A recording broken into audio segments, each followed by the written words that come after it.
అందరికీ నమస్కారం. ఈరోజు డే 149 అంటే ఈరోజు నుంచి సనాతన విజ్ఞానం ప్రపంచానికి ఎలా మార్గదర్శకం అయ్యిందో తెలుసుకుందాం. 50 రోజుల్లో 50 భారతీయ ఆవిష్కరణల గురించి మాట్లాడుకుందాం.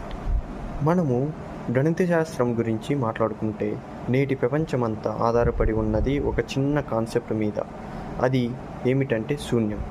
బ్రహ్మ ప్రపంచం, బాహ్య ప్రపంచం అంతా కంప్యూటర్లు, ఇంటర్నెట్, మొబైళ్ళు ఇవన్నీ 0 మరియు 1 మీద ఆధారపడ్డాయి.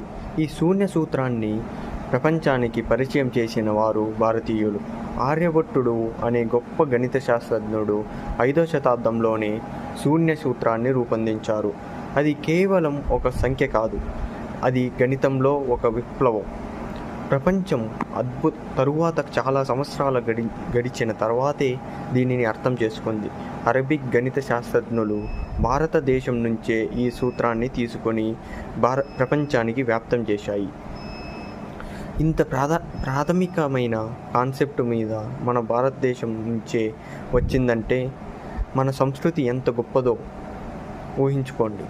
అంతేకాదు, వేదాలలో కూడా శూన్యం అనే భావనను శూన్యతగా పలుకుతున్నారు. అంటే మన పురాణాలలో, తత్వశాస్త్రాలలో కూడా శూన్య స్థితి అనే సైంటిఫిక్ కాన్సెప్ట్ చాలా స్పష్టంగా ఉంది. సరే, మళ్ళీ మనం కలుద్దాం మరొక భారతీయ ఆవిష్కరణతో.